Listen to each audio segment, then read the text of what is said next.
Live from the drama-free true crime destination. It's your Wednesday check-in with truth, talk, and the stories that won't let go.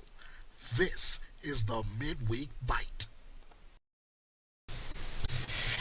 And a good Wednesday evening to you, East Coast, West Coast, wherever you are in this great country of ours.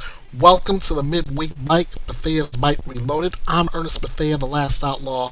So good to have you here as always.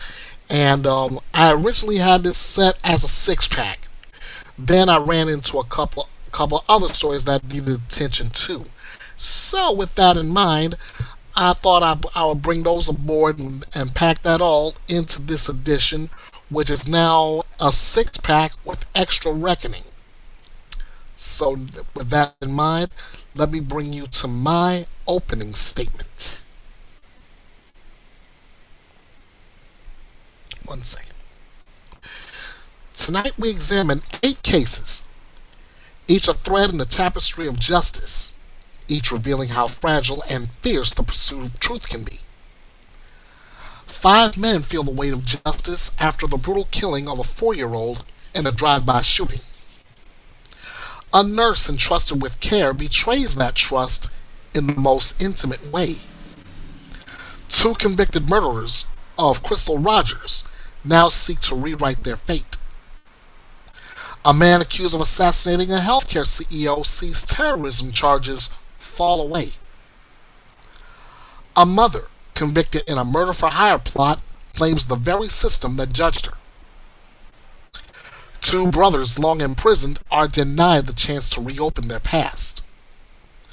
A judge is on the other side of the law and gets his punishment. And finally, Tyler Robinson, charged with the aggravated murder of Charlie Kirk, faces the full weight of the law. These stories are not just headlines. They are indictments of broken trust, contested truth, and the relentless demand for accountability. Tonight, we present the evidence not to sway emotion, but to illuminate the fact. Because justice, when pursued with clarity and courage, speaks for itself. Welcome to the Midweek Bite, guys. Let's get going. We're going to kick things off with the verdict in the murder of Suni Bell.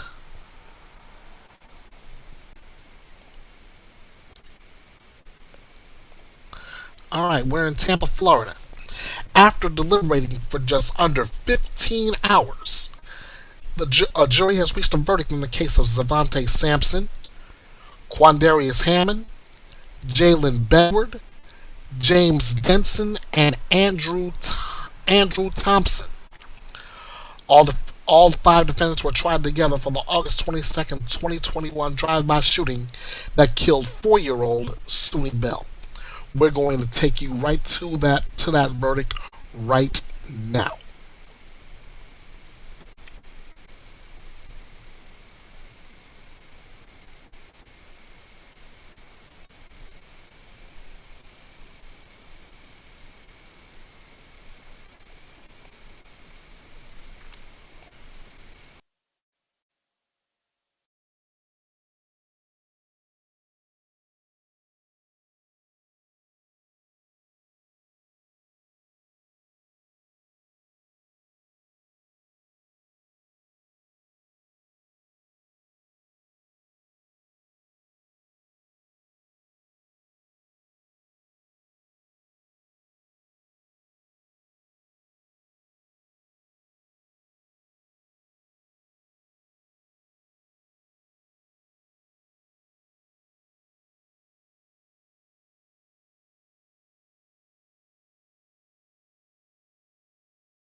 No. All right. Blame it when it's gone.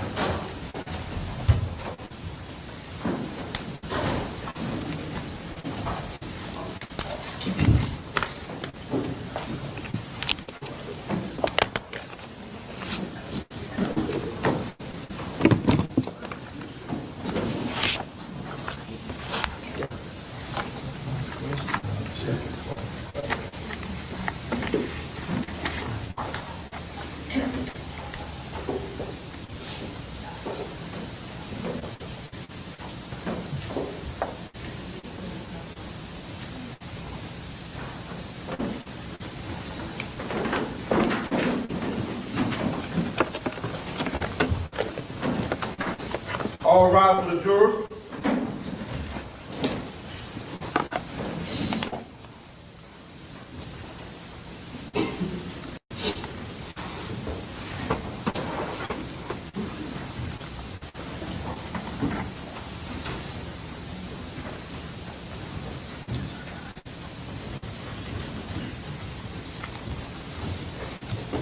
Please back, you all may be seated. Thank you.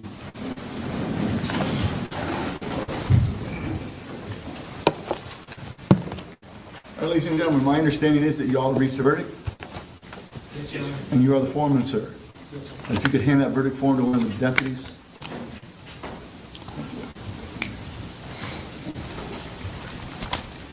Thank you, sir. Yes.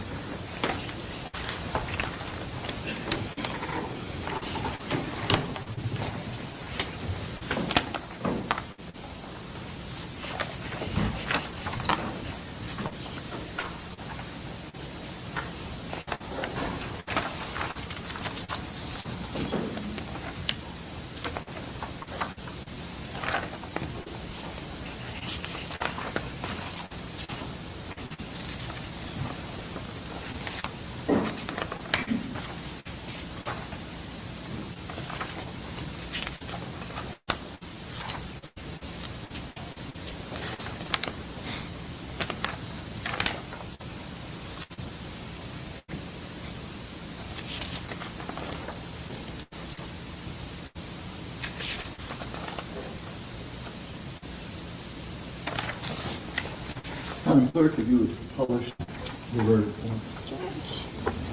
State of Florida versus Quandarius Hammond, Zavante Sampson, Jalen Bedward, Andrew Thompson, and James Denson. Verdict form: we, the jury, find as follows as to count one of the indictment as to Quandarius Hammond.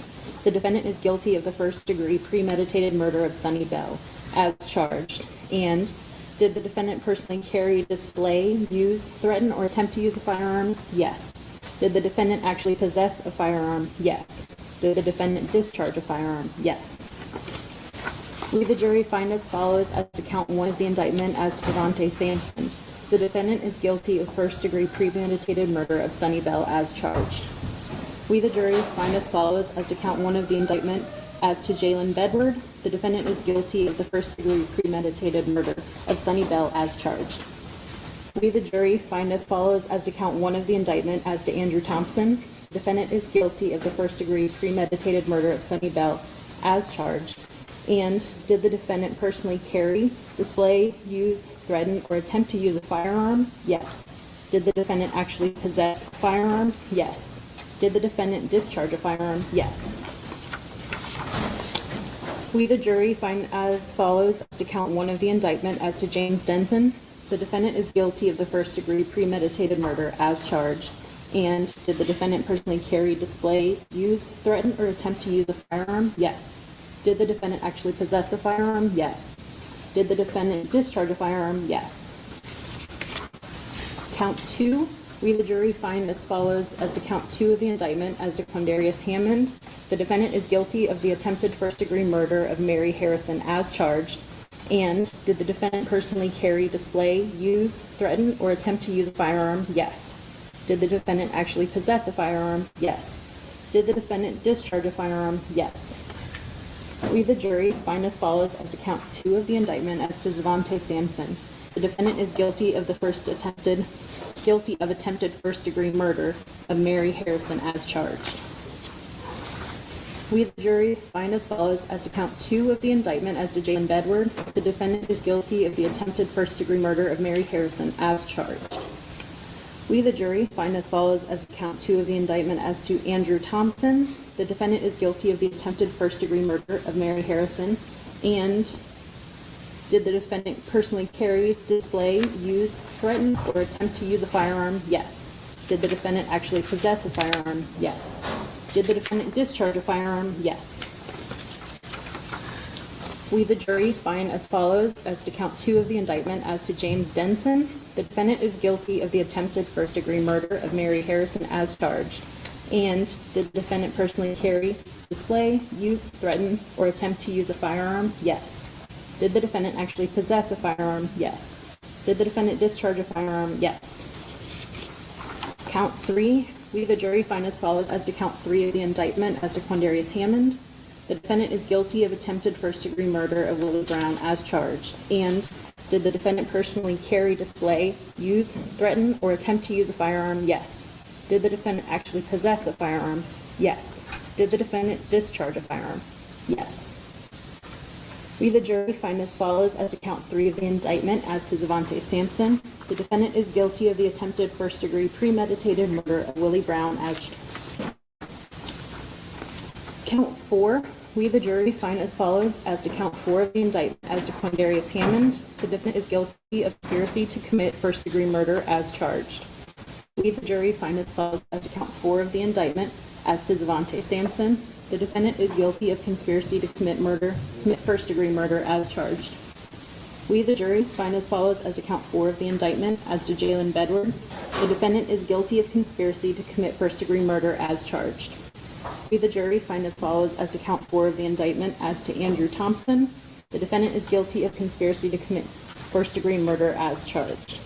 We, the jury, find as follows as to count 4 of the indictment as to James Denson. The defendant is guilty of conspiracy to commit first-degree murder as charged.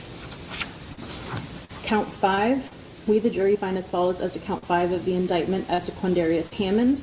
The defendant is guilty of shooting at, within, or into a vehicle as charged.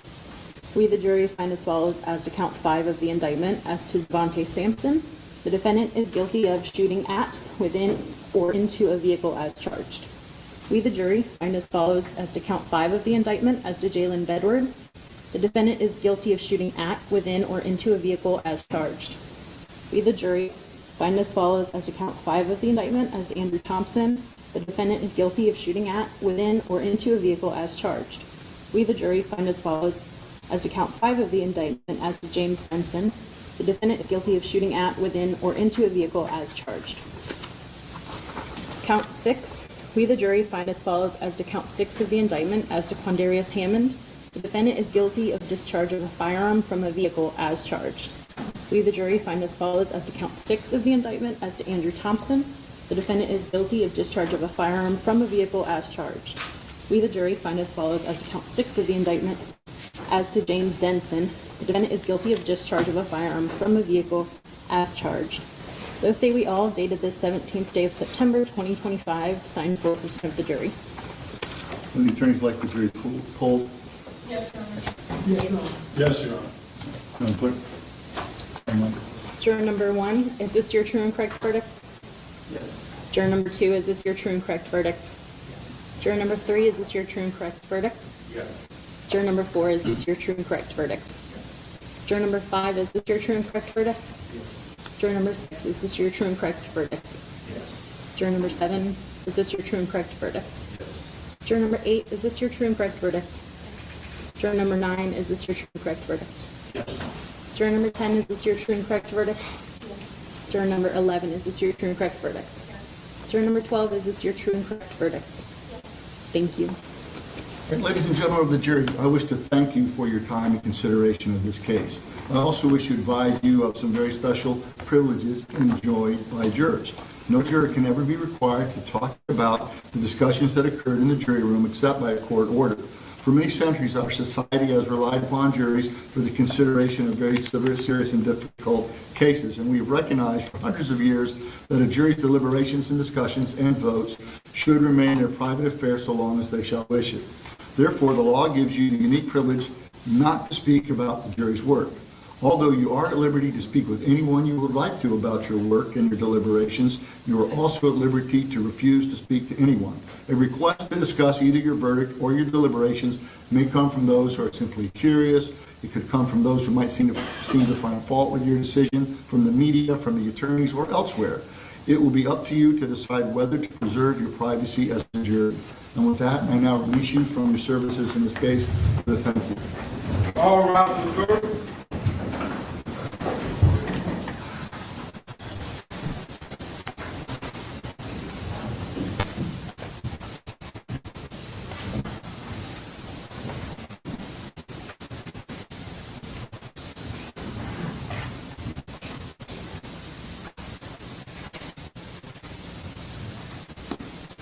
Please select on be seated.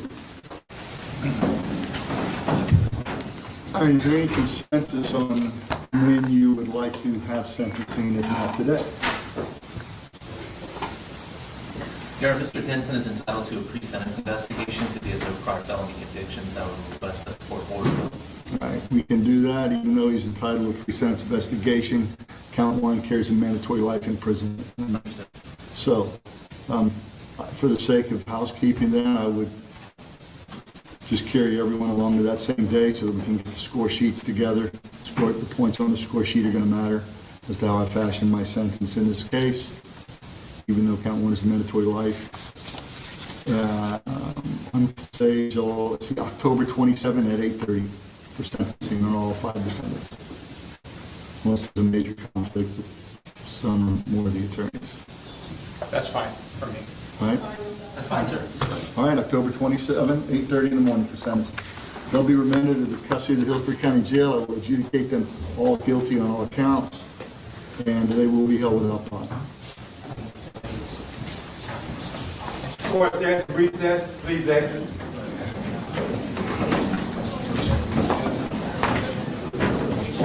Make sure we have our lockers.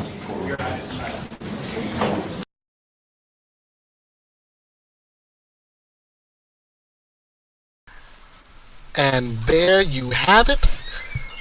I'll go back on the to the article in just a moment, but as you can see, Cervante Sampson found guilty on all counts in the brutal murder of 4-year-old Suni Bell, as was Quadarius Hammond, as was Jalen Bedward, as was James Denson, and Andrew Thompson. Now, here's the big kicker. With all 5 of these defendants found guilty, all 5 are facing life without the possibility of parole. The sentencing scheduled for October 27th. So as we wait for that date, the question now becomes, is this justice for Suni Bell? October 27th will give us that answer. All right, next up. Next up, we have another sentencing story, and I'm gonna have to, actually what I'm gonna do is wait to drop that one. Well, because believe it or not, I have sensitive ears around me right now. Next up, we're going to take you to the sentencing for the two gentlemen. And I use the term loosely. Convicted in the murders of Crystal Rogers.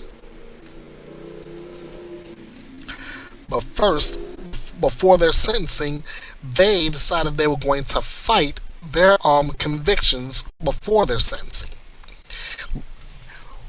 Less than a month after a jury convicted them and found them guilty in the murder of Crystal Rogers, and days before their scheduled sentencing, Brooks Houck, Rogers' former boyfriend, and his co-defendant Joseph Lawson are fighting those convictions, claiming their joint trial was fundamentally unfair and that prosecutors built a case on insufficient evidence. In new court filings, attorneys for both men have filed motions asking for a judgment notwithstanding the verdict. essentially asking the judge to overrule the jury, or in the alternative, for a completely new trial. The prosecution has fired back, filing lengthy responses arguing the jury's verdict was sound and supported by a mountain of circumstantial evidence over the weeks-long trial. Houck's attorneys argued that prosecutors failed to prove Rogers is actually dead or that her death was a result of a crime, citing the absence of her body. Lawson claims his case was unfairly prejudiced by being tried alongside the high-profile Houck, and that key testimony linking him to the crime should have been excluded. Prosecutors maintained that the evidence was overwhelming, detailing Houck's pattern of lies to police, his suspicious actions after Rogers' disappearance, and a web of phone records incriminating statements connecting him to the Lawsons. In their motion, Houck's attorneys argue that he was entitled to a directed verdict of acquittal because the Commonwealth failed to prove the corpus delicti of murder, that a death occurred as a result of criminal agency. Without Crystal Rogers' body or any physical evidence of death or injury, the defense claims the conviction cannot stand. The Commonwealth countered that both death and criminal agency can be established by circumstantial evidence. In their response, prosecutors pointed to Rogers' abrupt disappearance, leaving behind her children, purse, keys, and phone. They highlighted Houck's own inconsistent statements and actions as the best of evidence of his guilt, including his false claims about Rogers playing a game on her phone after its battery had already died, his lies about his whereabouts on the day she vanished, and his complete lack of concern for her welfare. Prosecutors call Houck's suggestion to police that Rogers may have gone to a fantasy party an explanation so preposterous that it does not warrant argument. In response to Lawson's arguments, prosecutors noted that both defendants operated under a joint defense agreement, and that joinder of defendants is favored by the courts. The Commonwealth argued that Houck's statements did not implicate Lawson and, if anything, were helpful to his defense by offering an explanation for the night's events that did not involve criminal conduct. The prosecutors also revealed for the first time that they had filed a sealed proffer agreement from 2024 in which Lawson made key admissions to the Commonwealth. According to the filing, Lawson admitted to moving Rogers' vehicle with Steve Lawson and that the plan to murder Rogers began many weeks before she was killed. Both men also challenged the jury selection process, the venue of the trial, and the final instructions to the jury before deliberations. The Commonwealth has asked the court to deny the motions from both defendants in their entirety. So now we move onward from that fight and all those motions to the sentencing itself.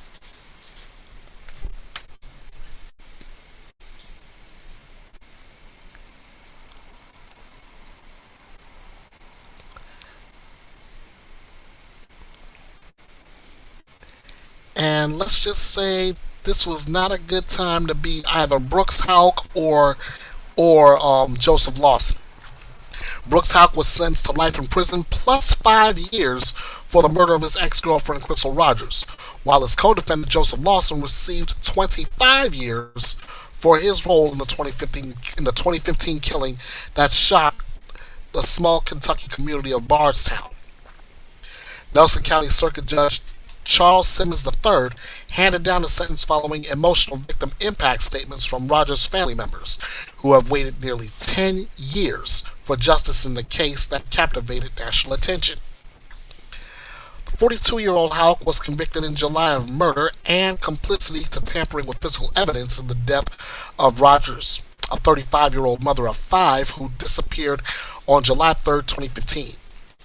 Lawson, who appeared in court with a wheelchair, was found guilty of conspiracy to commit murder and complicity to tampering with physical evidence. The judge sentenced Houck to life in prison for murder and 5 years for tampering with evidence. Those sentences will be served consecutively. Lawson received 20 years for conspiracy and 5 years for tampering, also to be served consecutively.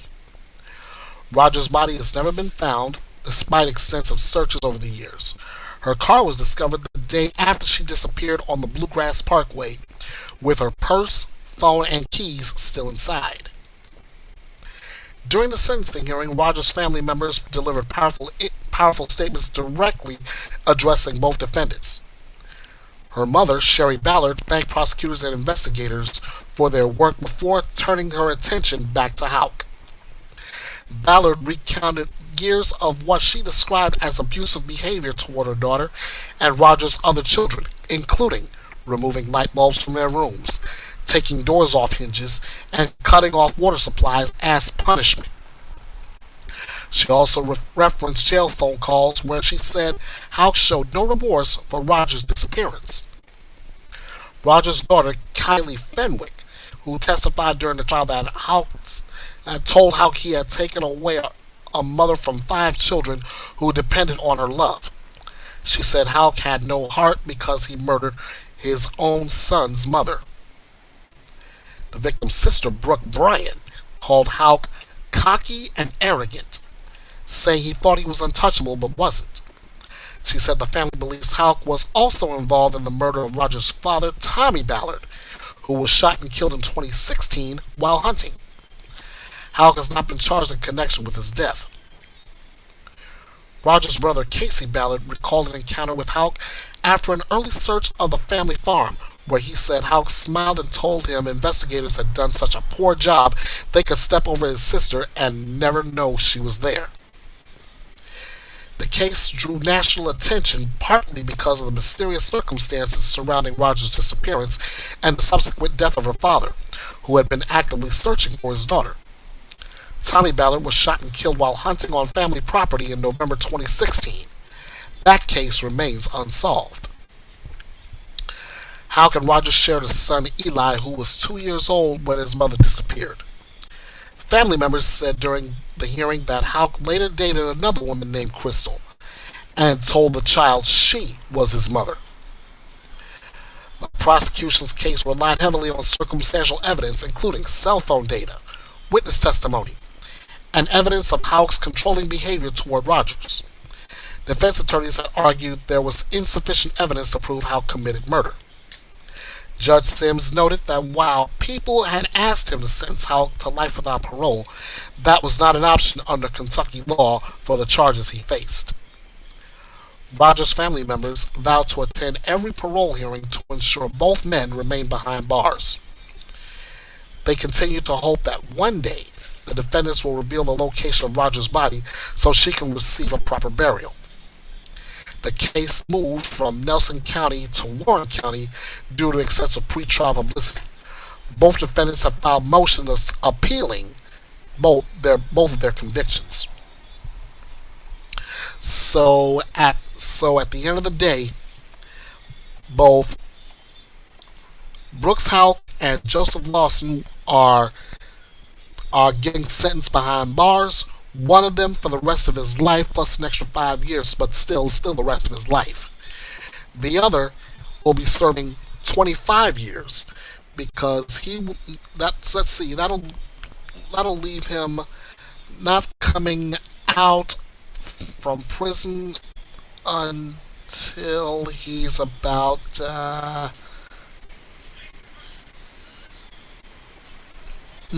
doesn't give Lawson's age. Well, bottom line is he's going to be in there for a good bit. But honestly, until the murder of Crystal Rogers' father is solved, it's incomplete. It's justice served, but not so. Let's see what happens when the investigation continues into Tommy Ballard's murder.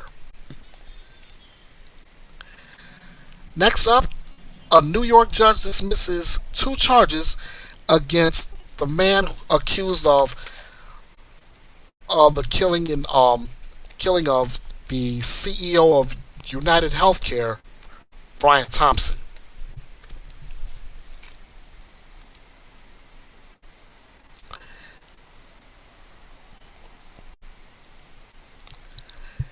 A judge on Tuesday dismissed terrorism charges against Luigi Mangione in New York State's case over the killing of United Healthcare CEO Brian Thompson, but he kept the state's second-degree murder charges against the Ivy League graduate.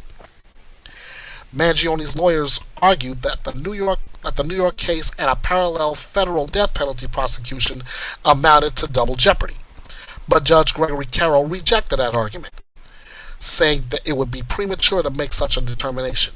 Now, before I continue with the article, for those who may not know, it's in the Constitution that a defendant cannot be tried twice for the same crime. That is double jeopardy. For those who wonder what that means, it's Mangione's first court appearance in the state case since February. The 27-year-old Ivy League graduate has attached a cult following as a stand-in for frustrations with the health insurance industry. Okay, there you go. Now you can see this along with me. Dozens of his supporters showed up to his last hearing, many wearing the Luigi video game character's green color as a symbol of solidarity. His April arraignment in the federal case drew a similar outpouring. Oh, and in case you're not caught up with that part, there if anyone familiar with the Mario Brothers franchise, remember that Mario wears red, Luigi wears green, and this guy's name just happens to be Luigi, so Luigi Green. Moving onward, in his written decision, the judge said, although there is no doubt the killing was not ordinary street crime, New York law doesn't consider something terrorism simply because it was motivated by ideology. While the defendant was clearly expressing an animus toward United Healthcare and the healthcare industry generally, it does not follow that his goal was to intimidate and coerce a civilian population. And indeed, there was no evidence presented of such a goal, Carroll wrote. Carroll scheduled pre-trial hearings in the case for December 1st, which is days before Mangione is next due in court in the federal case against him. Mangione pleaded not guilty to multiple counts of murder, including murder as an act of terrorism in the December 4th, 2024 killing. Surveillance video showed a masked gunman shooting Thompson from behind as he arrived for an investor conference at the New York Hilton Midtown. Police said, "Delay, deny, depose" were scrawled on the ammunition, mimicking a phrase commonly used to describe how insurers avoid paying claims. Mangione was arrested 5 days later after he was spotted eating breakfast at a McDonald's in Altoona, Pennsylvania, which is about 230 miles west of New York City. Since then, he's been held at the same Brooklyn federal jail where Sean Diddy Combs is locked up. The Manhattan District Attorney's Office contends that there are no double jeopardy issues because neither of Mangione's cases have gone to trial and because the state and federal prosecutions involve different legal theories. Mangione's lawyers say the dueling cases have created a legal quagmire which makes it legally and logistically impossible to defend against them simultaneously. The state charges, which carry a maximum of life in prison, allege that Mangione wanted to intimidate or coerce a civilian population, that is, insurance employees and investors. The federal charges allege that Mangione stalked Thompson and do not involve terrorism allegations. U.S. Attorney General Pam Bondi announced in April that she was directing federal prosecutors to seek the death penalty for an act of political violence and a premeditated, cold-blooded assassination that shocked America. The Manhattan District Attorney's Office quoted extensively from Mangione's handwritten diary in a court filing seeking to uphold his state murder charges. They highlighted his desire to kill an insurance honcho and his praise for Ted Kaczynski, the late terrorist known as the Unabomber. In the writings, prosecutors said Mangione mused about rebelling against the deadly, greed-fueled health insurance cartel and said killing an industry executive conveys a greedy who had it coming. They also cited a confession that he penned to the feds, in which he wrote that it had to be done. Mangioni's intentions were obvious from his acts, but his writings served to make those intentions explicit, prosecutors said in the June filing. The writings, which they sometimes described as a manifesto, convey one clear message: that the murder of Brian Thompson was intended to bring about revolutionary change to the healthcare industry. So, as far as terrorism charges, at least on the state level, Mangione is off the hook. On the federal level, not so fast, Luigi.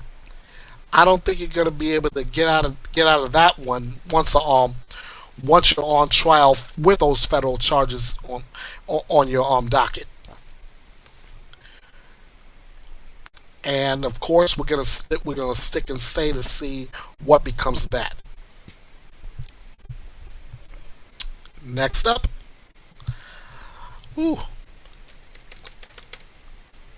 what do you do when you're found? What do you do when you're found guilty of first-degree murder, conspiracy to commit murder, among other charges, and you're found guilty? 1, you file a motion for a new trial, and 2, you blame everybody but yourself, including the judge and the jurors. And who are you when you're doing this? Surprise, surprise, your name is Donna Adelson.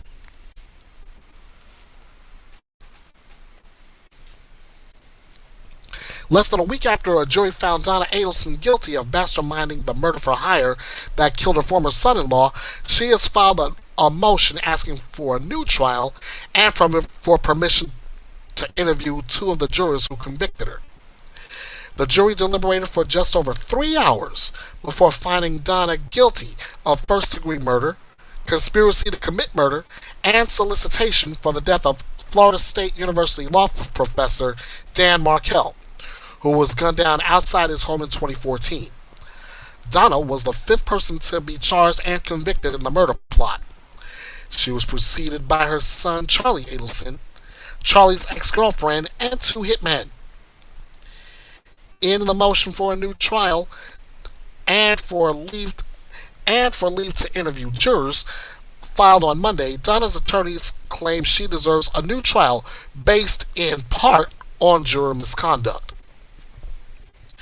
The motion identifies jurors number 5 and number 7, both of whom came forward after the verdict to talk about their experiences. Juror number 7 did not reveal her name, but did post videos on TikTok saying she was the 4th person on the jury. Donna's lawyers say they want to interview her and ask her about her social media activity during the trial. Juror number 5 appeared on the Surviving the Survivor podcast, where he said he considered how Mrs. Adelson reacted to the evidence and testimony admitted during the trial. Excuse me. Despite the fact that her reactions were not something the jury was supposed to consider as evidence. The motion notes that Judge Stephen Everett told Donna that she was not permitted to show any emotion in the presence of the jury, appearing to be cold to the seriousness and evidence in the case may cause the jury to believe the defendant had no care or concern for what the victim endured. In the motion, Donna's attorneys said they want to talk to the jurors to determine whether they can confirm any juror misconduct to then make more extensive arguments about why it could merit a new trial. The motion does not ask to interview juror number 6, Evan Higginbotham, who spoke to Scripps News Tallahassee and said he had been leaning towards guilty as deliberations began. Separate from any juror issues, Donna's attorneys say her guilty verdict should be set aside due to a number of issues, including the credibility of jailhouse informants who testified and the lack of evidence proving that Donna knew about the plot to kill before Markell's death. there is no evidence that the defendant did some act to assist in the commission of the crime. The most the evidence shows is that she knew of the plan at some point, referencing the money Donna alleged gave Charlie to pass on as payment for the murders. Her attorney said at worst, even if Mrs. Edelman dropped cash off at Charlie's house after the murder and signed the payroll checks after the murder, would establish her culpability as an accessory after the fact, but are not competent evidence as a principal to first-degree murder. Donna's attorneys argue in the motion that prosecutors based their entire case on speculation and impermissible stacking of inferences and theory, and then pointed to the courtroom environment itself as a reason why their client was convicted. The defense pointed to moments where the courtroom gallery laughed in response to rulings from the judge and reminded Judge Everett that he had to admonish spectators on more than one occasion. Not only were they laughing out loud, the motion says, videos and images captured through the live video casting revealed gallery members making faces and moving about to capture the attention of jurors while testimony was underway. The motion accuses Judge Everett of favoring the prosecution throughout the duration of the trial, giving them extra time to set up electronics and joking with attorneys about it, while also denying Donna's request for additional time to weigh whether or not she should testify. Fellow defense attorneys commented that they had appeared before the court in trial on similar charges, and they were shocked to see the obvious disdain the court showed toward Mrs. Adelson and her counsel in this case. Donna Adelson is due to return to court for a status conference on October 14th, and her sentencing has not been scheduled. So let's get this right. It's two jurors' fault for speaking online, for giving interviews after the verdict. It's the judge's fault for admonishing the gallery like he's supposed to do, for laughing and talking with attorneys as with attorneys while they're setting everything up as far as their testimony goes. And all that rolled up in one nutshell, Donna Adelson deserves a new trial. Yeah. And I can get a pumpkin spice latte right now from Starbucks for all of 50 cents. So ladies and gentlemen, basically what you just heard from me is my odds on how likely Donna Adelson will get a new trial. None. But we'll wait and see what happens with that. Speaking of denials, we're going to go out to California, where a judge has denied the Menendez brothers an appeal for a new trial. These boys are really going through it.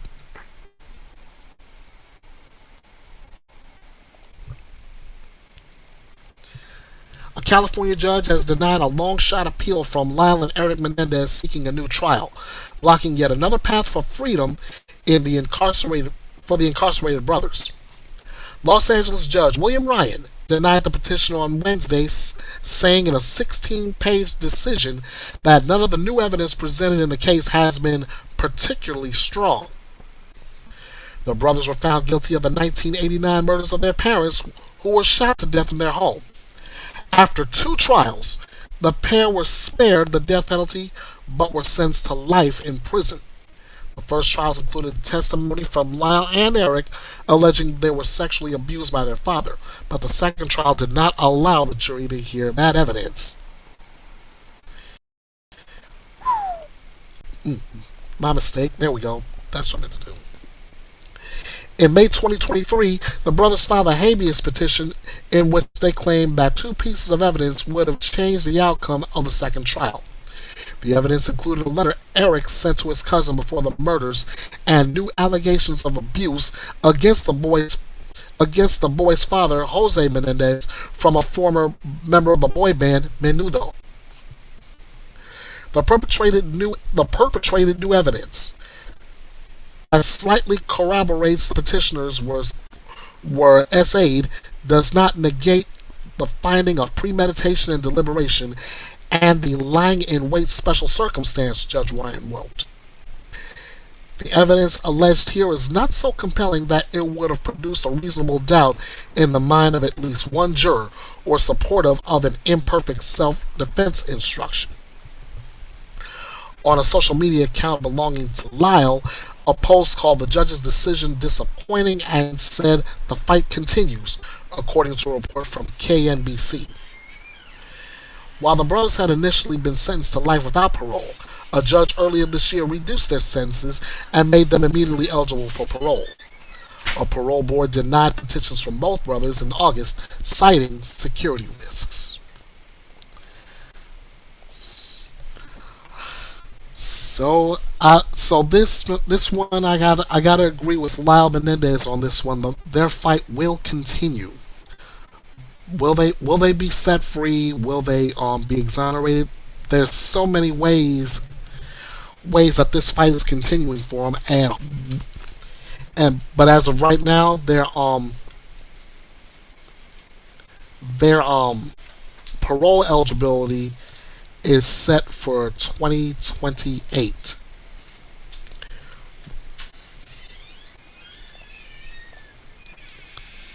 Next up, we're gonna stay in California, where a Southern California judge who killed his wife has been sentenced practically for the rest of his life.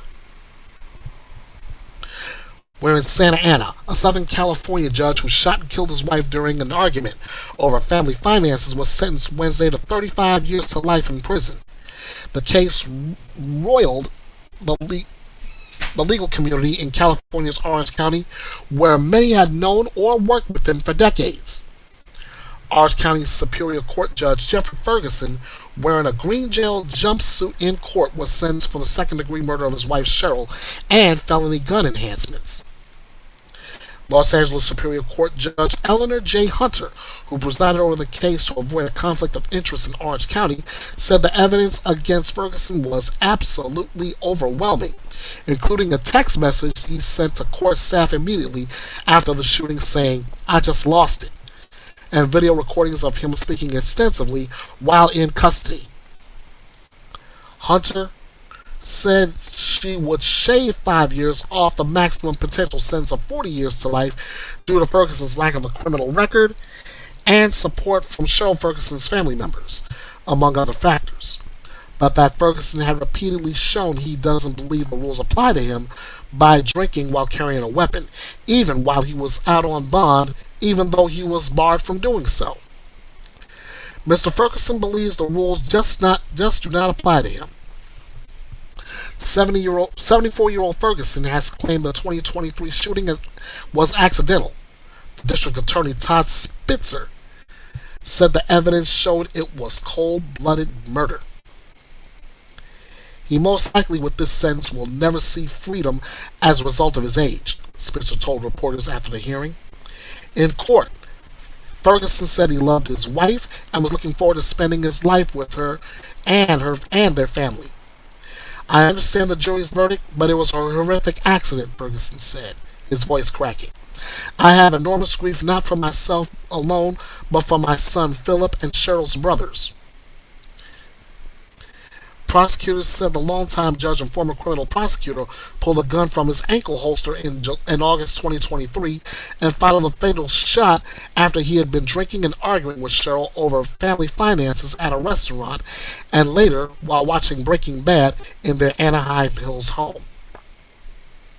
The case roiled the legal community in Orange County, where many have known or worked with Ferguson for decades, including Spitzer. The county is home to 3 million people between Los Angeles and San Diego. During the sentencing hearing, Cheryl's brother Larry Rosen and other relatives asked the judge for leniency. Rosen said he believes the shooting was an accident and worries about Ferguson's adult son, Philip. My nephew lost his mom, and you are going to take away his dad, Rosen said, sobbing. I understand there is culpability, but I don't think it is to the level that has been raised here. In March, an initial jury deadlocked on the case, and Hunter declared a mistrial. In April, a second jury convicted Ferguson on second-degree murder and the gun enhancements. During the trial, prosecutors said Ferguson had been drinking before he made a gun-like hand gesture toward his wife of 27 years while arguing with her at a Mexican restaurant on August 3, 2023. Prosecutors said the quarrel continued at home while the couple was watching TV with Philip, and Cheryl Ferguson challenged her husband to point a real gun at her. He did, then pulled the trigger, prosecutors said.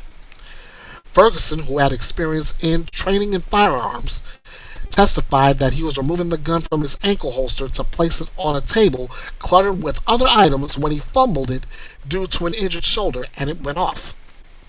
Immediately after the shooting, Ferguson and his son called 911, and Ferguson texted his court clerk and bailiff saying, I just lost it. I just shot my wife. I won't be in tomorrow. I will be in custody. I am so sorry, according to a copy of the text message shown to jurors.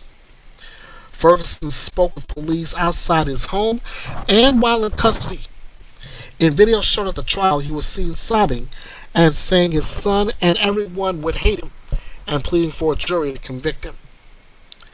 After Ferguson's arrest, the authorities said they found 47 weapons, including the gun used in the shooting, and more than 26,000 rounds of ammunition at his home.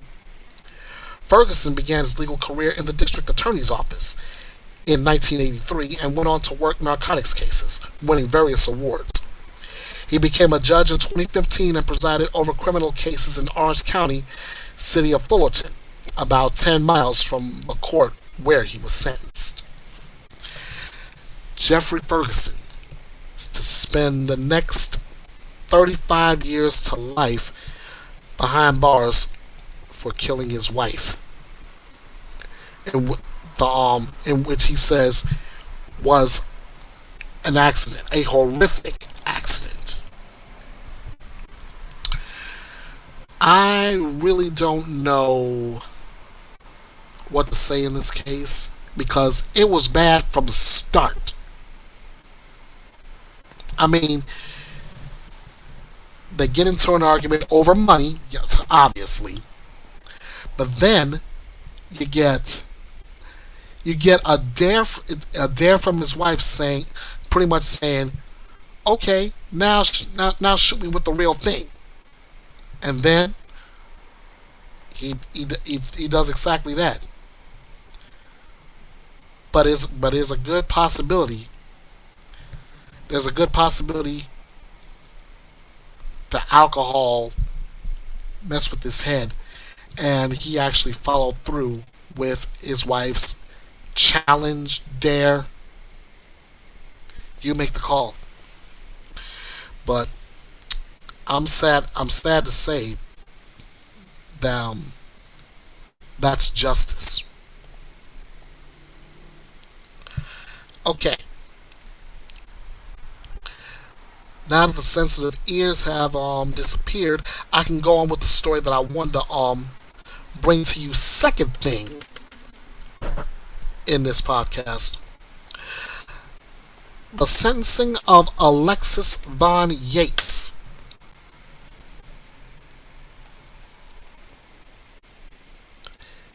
Now this one, even I gotta admit, was crazy.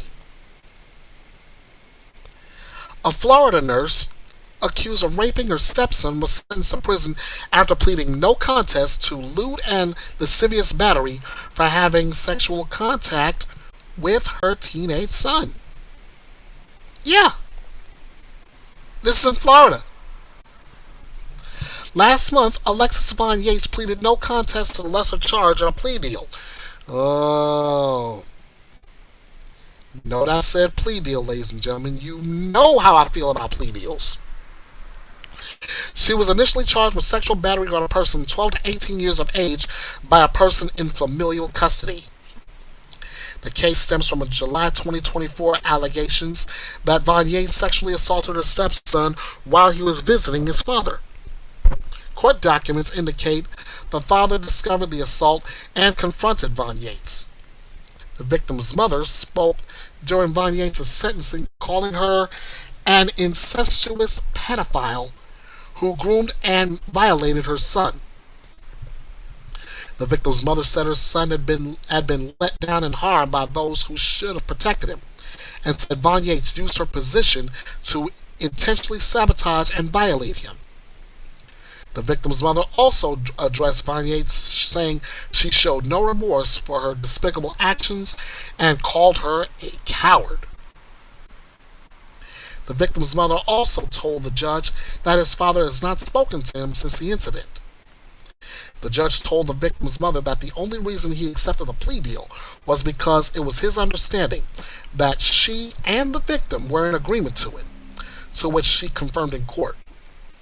Von Yates was sentenced to serve 2 years in the Department of Corrections, followed by 2 years of community control and 10 years of sex offender probation. She must also complete 200 hours of community service and pay fines and court costs. She was also ordered to have no contact with the victim. Following the sentencing, Von Yates was handcuffed and fingerprinted before being taken into custody. Von Yates' nursing license was suspended following her November 6, 2024 arrest. 2 years in the Department of Corrections, 2 years of community control, 10 years of sex offender probation, 200 hours of community service. Honestly, I wonder what she would have gotten if she had not taken the plea deal. I really don't know whether to say that's complete justice or not, because like I said, I'm still wondering if she had went ahead and went to trial instead of taking a plea deal. What would she have faced had she been found guilty? I'll leave that question sitting up there while Alexis Von Yates does her 2 years. All right, finally,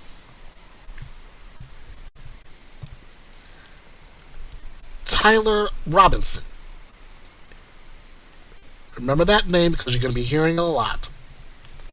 Tyler Robinson was arraigned on Tuesday and charged in the death of political commentator Charlie Kirk.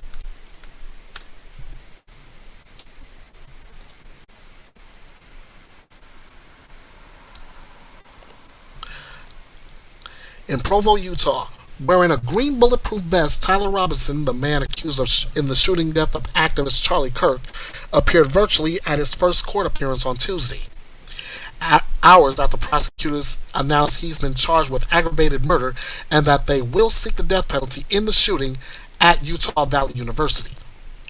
Robinson did not speak during the court appearance as Judge Tony Graff read the charges against him and set the next hearing for September 29th. In addition, the judge acknowledged that a pretrial protective order had been filed against Robinson by Charlie Kirk's family. Earlier on Tuesday, Robinson was officially charged with aggravated murder, along with felony discharge of a firearm, 2 counts of obstruction of justice, 2 counts of tampering with a witness, and violent offense committed in the presence of a child. Utah County Attorney Jeffrey Gray said he was not pressured into deciding to pursue the death penalty by the Trump administration, but acknowledged that he had spoken to people connected to the president. In the indictment against Robinson, a transcript of a conversation between him and his roommate showed a confession where Robinson was asked whether he shot Kirk, to which Robinson allegedly said, I'm sorry," adding, "I had enough of Kirk's hatred. Some hate cannot be negotiated." Robinson told his roommate to look under his keyboard, where the roommate found a note that read, "I had the opportunity to take out Charlie Kirk, and I'm going to take it." Robinson said he had been planning the shooting for a bit over a week. The two continued a conversation before Robinson told his roommate to delete this exchange, and then said he was going to willfully turn himself in, which is what he ended up doing. According to investigators, Robinson's mother saw the first photos released of the alleged suspect after the shooting and thought it looked like her son. After Robinson told his mother he was at home sick the previous day, his mother shared concerns with her husband that Tyler appeared to be the suspect, to which her husband agreed. Robinson's mother told police that Tyler had become more political and had started to lean more to the left, becoming more pro-gay and trans rights oriented, quote unquote, which led to conversations between the 22-year-old and his family. In one of the conversations, Tyler mentioned Kirk's upcoming event at UVU and accused Kirk of spreading hate. Following the shooting, Robinson's father suspected his son had used a rifle that had been given to Tyler as a gift. When his father reached out to Tyler by phone, Robinson implied that he was set to take his own life, but was convinced to meet with his family at home. Robinson implied that he was Kirk's shooter to his family, but said he did it because there is too much evil and Kirk spreads too much hate. He added he couldn't go to jail and just wanted to end it. A family friend at Robinson's father's request spoke with Tyler and convinced him to turn himself into police. Robinson will remain behind bars at the Utah County Jail, as he has since his arrest in the overnight hours on Friday, ending a nearly 48-hour search for the suspect who gunned down Kirk as he was speaking on the campus of Utah Valley University. Officers located Robinson's bolt action rifle wrapped in a towel near the UVU campus. The rifle contained one spent round and 3 unspent rounds. This is consistent with the facts officers observed at the time of and immediately after the shooting. No shell casings were found on the roof, suggesting a bolt action rather than an auto-loading weapon, and only a single round was fired, the indictment said. The rifle included anti-fascist and meme culture messaging, and Robinson's DNA was found on the trigger and other parts, including the fired cartridge, casing, and the towel.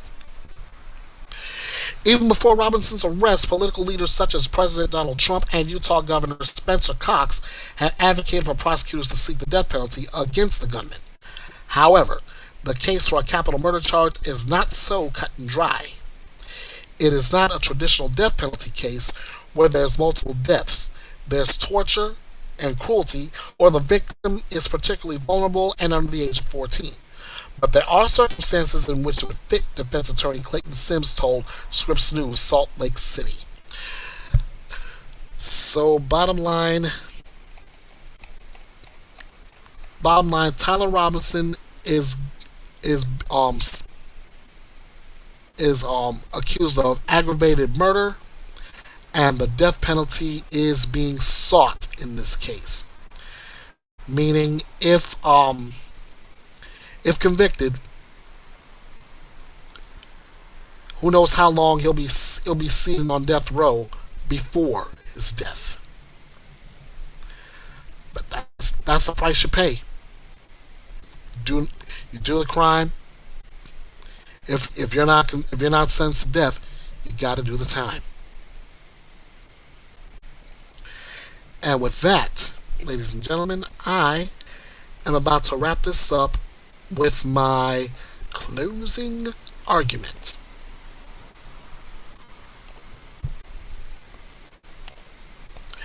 We've heard the facts. We've seen the faces of victims, defendants, of families caught in the crossfire of consequence. From Florida to Utah, New York to California, the courtroom has become a battleground for truth. Some seek redemption. Others deflect blame. And in one case, that of Tyler Robinson, he stands accused of a crime so grave, it demands the final word. But justice is not just about verdicts. It's about vigilance. is about remembering that behind every case is a life altered, a community shaken, a truth that must be told. So as I close tonight's edition of the Midweek Bite, let us not turn away. Let us carry these stories forward, not as spectators or those on the outside looking in, but as stewards of justice. Because when the lights dim and this live stream ends, the pursuit of truth continues. And Bethea'S Byte will be there to tell it all. I want to thank you all for joining me here at the drama-free true crime destination, where I deliver the news with no gimmicks, no drama, and no BS. Ladies and gentlemen, this is Bethea'S Byte. And you know it as well as I do. It's real. Thank you all for joining me here at the drama-free true crime destination. Be sure to follow Bethea'S Byte Reloaded all over social media and get your coverage of true crime news with no gimmicks, no drama, and no BS. This is Bethea'S Byte, and it's reloaded.